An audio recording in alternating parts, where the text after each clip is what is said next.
right, good evening, y'all. Oh, that was a delayed in unison response. That's impressive. Good to see you.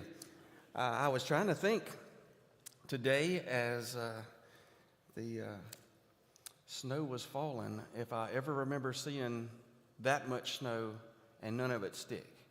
And so that's unusual for us around here. I tell my kids all the time growing up in Abbeville, I distinctly remember one of my favorite days of school was when we went and it started snowing. And by the time we got to our vehicles, it had stopped. But they had already called it off, and I was like, we're out of there. It was awesome. But anyway, it was neat to see it coming today. Let's see, thank you all that maybe participated with the meal. And if you saved me anything, thank you as well. And maybe I'll get a little bit later. The youth and whoever else signed up is going to Winter Jam on Friday. They're leaving here at 3:45. I think unless something changed, Trey might have a couple of tickets still available. I'm sure he'll mention that over there tonight as well. But if you have an interest, just see him about that. Also, this Sunday is the drive-through fundraiser for benefit to Ashley and Adam. And Michael was telling me Adam got to go home early today. Early. I just dawned on me. You said 6, but California's 3 hours behind. So that's like 3 for him. I guess he left. But that'll be after church on Sunday. And then Sunday afternoon, we'll gather at Tim and Tammy's home and have a time of prayer. And Timmy's still struggling and dealing with sickness, so y'all lift him up. And but let's gather around their home, Lord willing, Sunday afternoon for that. And then some of our guys may be heading over to the Upstate Men's Conference on Sunday evening.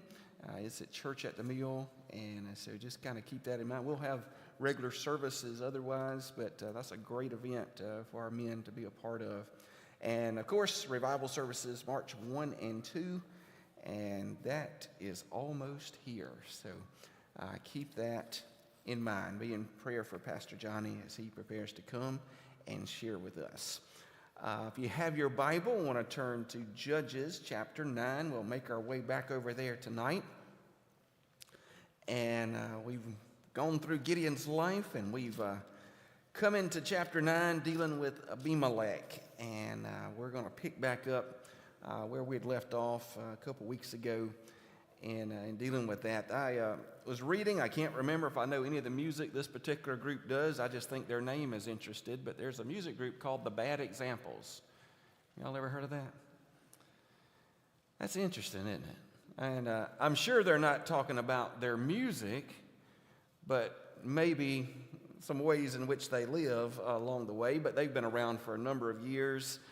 Some have passed on and so forth, but the bad examples, well, there's a few of those, and Abimelech is certainly one that we come across as a bad example. So as we've been looking into chapter 9, we talked about true leadership, and someone put a few things together, and we talked about how, number one, true leadership is servanthood over ambition. Second, it was integrity over manipulation. And then really starting with verse 22, where we are tonight, through the end of the chapter, and we're not going to hit it all tonight. We're going to get about half of it. But there's unity over division when it comes to leading. And there's different parts that go with that. There's the obviously importance of unity, but the perils of division and trying to prioritize the collective good over personal agendas. And that's a challenge. In so many ways, it certainly was for Abimelech all those years ago. But because we're going to look at a few verses tonight, several, I want us to just kind of dive in and look at a few things this evening. The first one, starting in verse 22, it talks about a bad spirit. Okay, it says this: After Abimelech had reigned over Israel 3 years, God sent a spirit of ill will between Abimelech and the men of Shechem. And the men of Shechem dealt treacherously with Abimelech, that the crime done to the 70 sons of Jerubbaal might be settled, and their blood be laid on Abimelech. their brother, who killed them, and on the men of Shechem, who aided him in the killing of his brothers. So the men of Shechem set men in ambush against him on the tops of the mountains, and they robbed all who passed by them along that way, and it was told Abimelech. And so there is a bad spirit, or an evil spirit. It's the word ra, and is the word for evil or wicked, and it really has a long list of words in the way it's defined in the Bible or translated. It can be distressing, that sort of thing. Can you remember, here's your trivia question for tonight, can you remember another person in the Bible that the Lord might have sent a distressing sort of evil spirit toward? Do y'all remember? Any guesses? King Saul, right?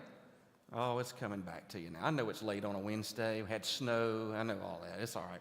But he had a spirit like this as well. So God sends this, again, New King James says spirit of ill will, but literally it's evil spirit toward Abimelech and the men of Shechem. And so he puts this in place. Now that's kind of interesting. And sometimes we kind of scratch our head and think, why would God do something like that? Does that seem like something we think God does or would do, maybe even on a regular basis sort of thing? Not necessarily, but we do have a couple of examples of it that we find in the Scriptures. And the idea is helping us understand some things, that God and the devil do not battle as equals. We realize that, right? God's greater. They don't battle as equals. God is sovereign, Satan is not, but as Tony Evans says, God can use the devil to mess up a situation that is offensive to his will, God's will, that is. And so that is the case, because some would say a spirit, this evil spirit or spirit of ill will is a demon. God has reign and control over all of that. He is sovereign, and we need to be reminded of that from time to time. He sovereignly rules over the universe. Remember, Satan could not even attack Job without God's permission. And so everything ultimately falls under God's sovereignty along the way. And so these guys are coming around and they're thinking about this. There's this tension that starts the build, and they decide they're going to go against Abimelech. And all those trying to get to Shechem with the trades and all that, bringing their goods in, they decide we're going to set an ambush for them, we're going to rob them, we're going to do all of these things to hurt Abimelech. Now, what's interesting is these folks were very much for Abimelech. Y'all remember that? The men of Shechem, that's his group, his family territory, that of his mother, and they are all for him being the king until now. And it changes pretty quick. It maybe reminds us a little bit of those that were all for Jesus entering into Jerusalem, but just a short time later were all for crucifying him in Jerusalem. And so it changes in a hurry, and certainly that seems to be the case here. If some people will rebel with you, then they will also rebel against you. You know, remember that. If they'll do something with you in one way to benefit themselves, then they'll also do it against you if it would benefit them down the road. The idea really of what we're talking about tonight is what goes around comes around, and it really ties into next week, as we'll see as well. But this bad spirit is where we start, and it starts a lot of tension between Abimelech and others. And so moving into the next thing, starting in verse 26, there's a boastful move. Now, Gaal, the son of Ebed, came with his brothers and went over to Shechem, and the men of Shechem put their confidence in him. So they went out into the fields and gathered grapes from their vineyards and trod them and made merry, and they went into the house of their God and ate and drank and cursed Abimelech. Then Gaal, the son of Ebed, said, "Who is Abimelech, and who is Shechem, that we should serve him? Is he not the son of Jerubbaal, and is not Zebul his officer? Serve the men of Hamor, the father of Shechem." But why should we serve him? If only this people were under my authority, then I would remove Abimelech. So he said to Abimelech, increase your army and come out. Now, there's a little bit of comedy in that if you think about it. Abimelech's not there. Okay? So it's kind of easy to go outside and yell, hey, Abimelech, get your army together. Come on, let's go. Now, he's not that far away, but he's not close enough to hear him. I mean, there's a lot of courage that comes in that. All of us can have courage like that. And so it's kind of boastful, kind of bragging, but he does a little bit of what Abimelech does in the sense he goes into the town. He talks about he brings his brothers, so to speak, with him, and that might just be another way of saying kind of his personal army is who he brings. It might be family, but it might be more. And they have this celebration, but he is winning them over. They put their confidence in him, their trust, their hope, just like they did Abimelech. And all of a sudden, it just turns. And it's switched to someone else.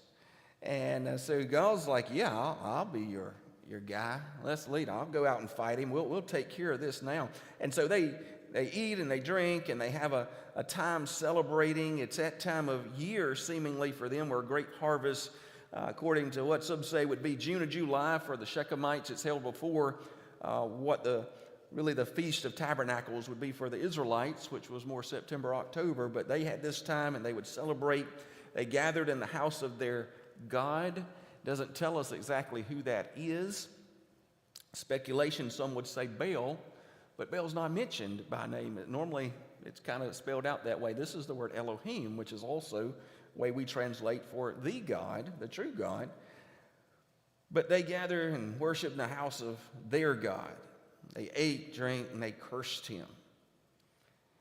And so he's mocking. He's picking at Abimelech. Now, granted, he's not in the best of spirits to be able to do that or the right frame of mind. He talks about Zebul, his officer. We'll see him come back up. He's also referred to as the governor of Shechem. He's an important guy, and he's going to be important in our passage tonight and what's to come as well. But he exhorts them to let's get away from Abimelech. He's not what we need, and let's go and get this thing straightened out. Some say it suggests a large portion of the Shechemite populace might have actually been native Canaanites, and maybe they went that direction with him as a result of that. But he says, if only this people were under my authority, under my hand, under my power. And so often through the years, there have been leaders to come along and do a similar pitch and say, oh, if I was king, if I was ruler, if I was president, I would do A, B, C, D, E, F, G, right? They would do all of these things if I was in charge.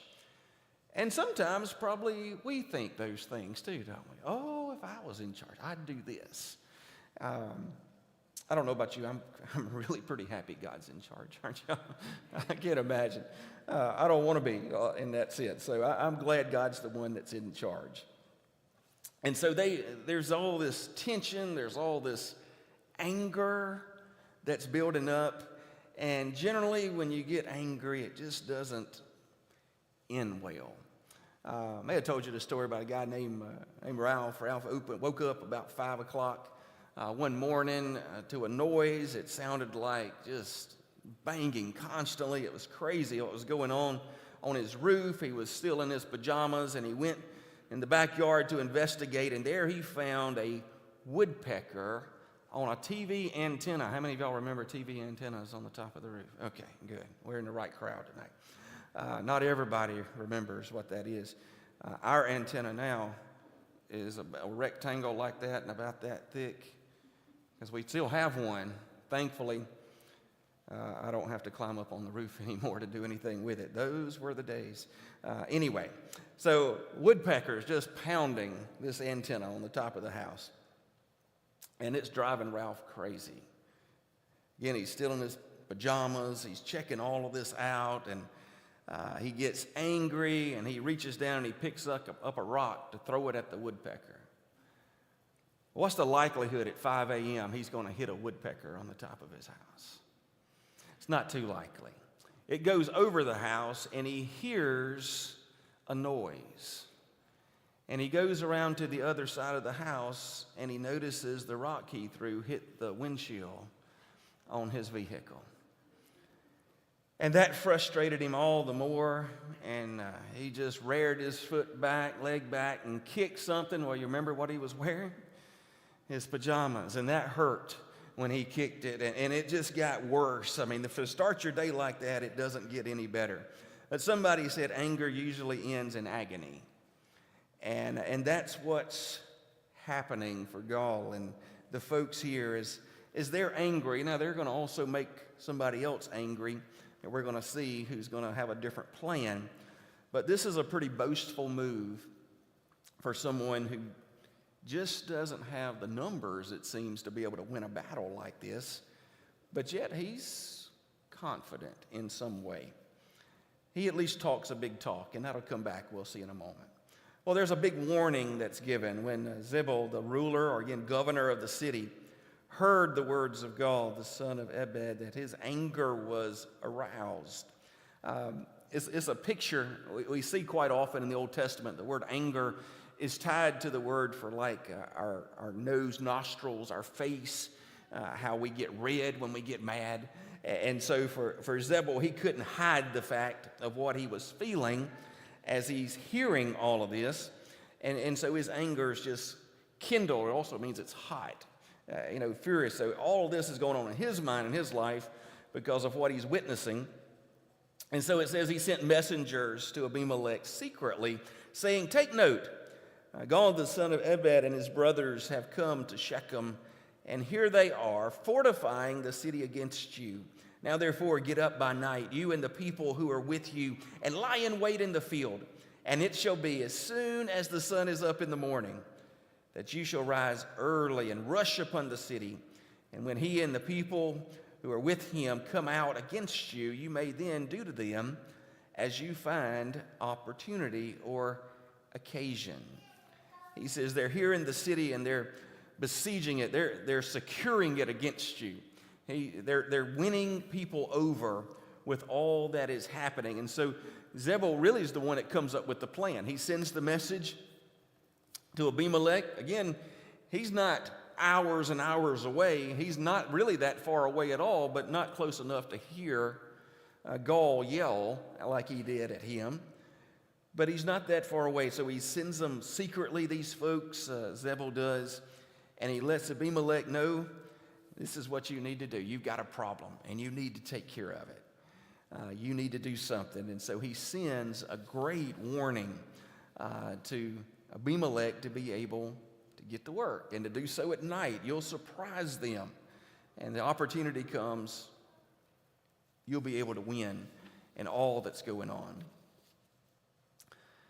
Have you ever had any warnings in life? Anybody ridden down the road lately and had somebody flash their lights at you? And you think, oh, I'm so glad they did, because you were booking it along down the road pretty good, and then you go for 10 miles and you never see anything. But they warned you of whatever it was. I think sometimes people just mess with us in doing those things. But there are some funny warnings that we have. I love the little story about a guy. He entered this little country store and he noticed a sign out front and it said, "Danger, beware of dog." And so he's looking around. It's inside the country store. And as he's walking through, he gets close to the register, and lo and behold, there's an old hound dog laying on the floor there at the register. And he's asked the owner, he says, is that the dog folks are supposed to beware of? And the owner said, "Yep, that's him." The guy said, "Well, that certainly doesn't look like a dangerous dog to me. Why would you post a sign like that?" And the owner said, "Well, because before I posted that sign, people kept tripping over him. I had to beware of the dog." It's good to have some warning signs along the way. I think of some that we ignore from time to time as well. But this was a good warning that Zebul sends, and Abimelech is going to pay attention to the warning. And so there's a bold challenge that comes. In the last few verses we'll look at tonight, and it's several, but it's verses 34 through 41. And so listen to the bold challenge that comes. So Abimelech and all the people who were with him rose by night and lay in wait against Shechem in 4 companies.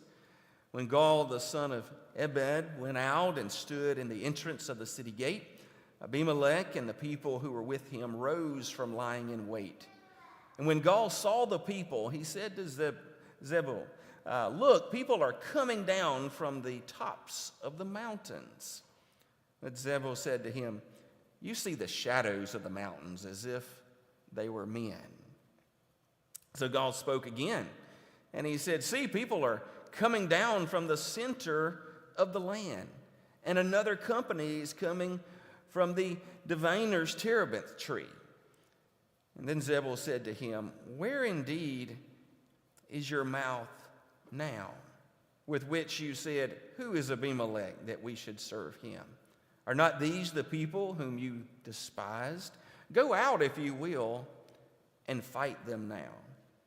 So Gaal went out, leading the men of Shechem, and fought with Abimelech.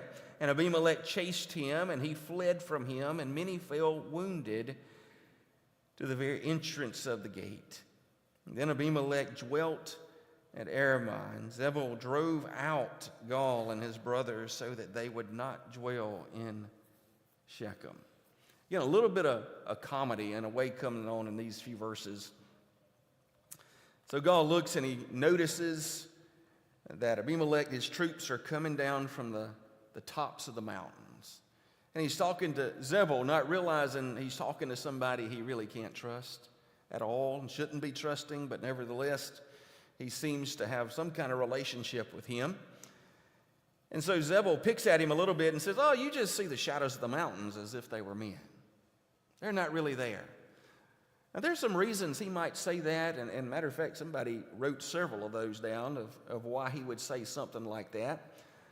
One, they were just eating and drinking and being very merry. So maybe he just thinks, well, maybe he's not going to even realize those are people. He's just imagining things. And so he throws that out there. And maybe he's just buying a little more time for that group to get further down and into position for battle. And it goes on and on and on of reasons why he may be just buying time, it seems. But Gaal's like, oh, no, those are really people. And they're coming down the mountain. They're from the center of the land. And it has the idea even of like the navel of the land. I mean, it's right in the middle. You can't miss it, is the picture he paints. And another company, remember there's 4, is coming down from the diviner's terebinth tree or sorcerer's tree. It's that area, so it's a particular location that would have been known to them at least, and he sees them, and here they come. And then Zebul says, again, a little time's passed, obviously, well, where's your mouth now? Anybody ever said something like that to you? Where's your mouth now?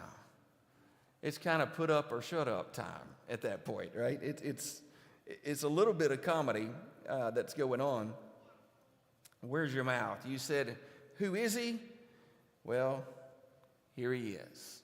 What are you going to do? Are you going to go out and fight? Or are you going to turn and run? What are you going to do? It's a bold challenge. And so Gaal is set enough, and maybe he's thinking semi-straight anyway at this point, and he decides, let's fight. That's really why he was there anyway. And so he takes him out, and they fight, and Abimelech chases him. He flees. Many are wounded to the very entrance of the gate. And then Abimelech dwells at Arumah. And Zebul drove out Gaal and his brothers. That's kind of interesting. Not Abimelech, but Zebul, the governor, drives them out of Shechem so that they would not be there. They would not stay there or return, is the idea. Quite a challenge. But for many of us, our words can get us in trouble. I'm in a position, obviously, I have to use a lot of them And that's dangerous when it comes right to it, that we have to use a lot of words because they can do so much to us and cause us so many problems. So Tony Evans told the story about Alfred Nobel in 1866. He invented dynamite, that he developed the explosive power of nitroglycerin in stick form so that it would bring great benefit to mankind. They began to use dynamite to clear debris for the building of roads and bridges. The power of dynamite had the ability to improve the convenience, the progress, and the livelihood of mankind. But soon, nations discovered how to use it for war. That same dynamite that was created to build society could also be used to destroy life by bombing an enemy.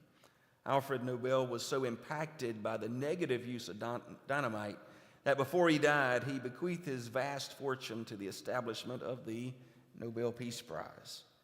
He didn't want his legacy to be connected to destruction. He wanted it to be connected to peace. And then Tony Evans says this: as people, we also have dynamite in our dentures, is the way he put it, meaning that we have the equivalent power of dynamite just in the very words we use.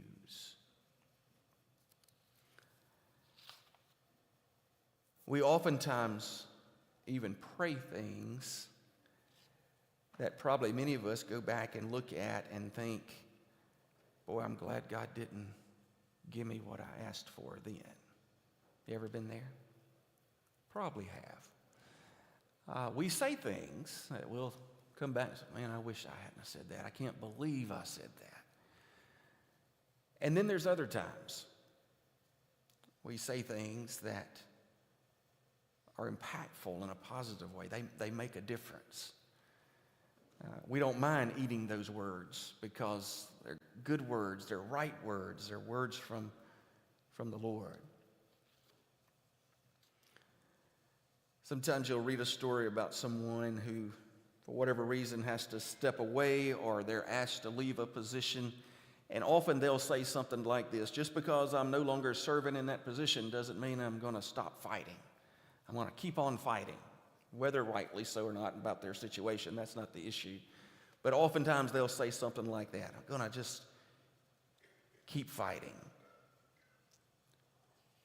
And so I want to encourage us in that tonight, when truly what goes around comes around, and it does. Well, we're probably going to fight for something, so wouldn't it be good if we fight for the right things? We fight for the things that matter, that are true, that are of the Lord. And if it really does come around, then don't we want what comes back around to be from the hand of the Lord and not from the hand of the enemy, or not punishment that would come because of something we've done, but because of the right things? And so it's interesting. We're going to draw to a stopping place here. We're really kind of in the midst of the battle in the chapter, but there's a lot of verses left that we'll save till next time or soon thereafter.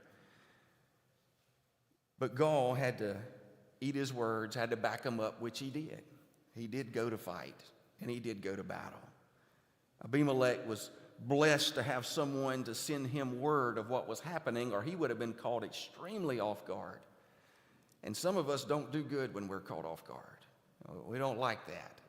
Others do well off the cuff or in the moment. Some of us, we really like a little preparation time. And so he got that because Ziba was listening and paying attention, and he sent word and then even helped him with the problem and the solution. It's really good to have friends like that can help you in the process. So what kind of example are we? Remember where we started? There's actually a group called the Bad Examples. The Bad Examples. And it's kind of stuck with their name. They've been around, again, years and years they've been around. And so it's kind of stuck with them, those who would follow their group and know them. I didn't find if there was a group called the Good Examples. I didn't find it. Could be, I just didn't find it. But what kind of examples are we? Well, if what really goes around comes around, let's be some good ones. And then whatever does come back, May it be the Lord using us or showing us you did what was right, you did what was well, and encouraging us to take the right steps more in the days to come. So let's bow together. We'll have our time of prayer, look at our prayer list a little bit tonight, and then, Lord willing, next week or soon thereafter, we'll pick up and conclude our study on Gideon's life and that of his family there. Father, we love you tonight, and we thank you for a little time to share in your word. And Lord, some of these verses are challenging. It's difficult, but it was also a real life. And there's things that we can very much relate to, of having someone on our side, a friend that's listening for us, to help us, to give us a call, let us know what's going on, give us a heads up. Lord, it's important for us to be mindful of our words, to pay attention to what we say, and Lord, to say right things and not just something in the moment that might come back to get us. Lord, may our desires be for what is right and what is true.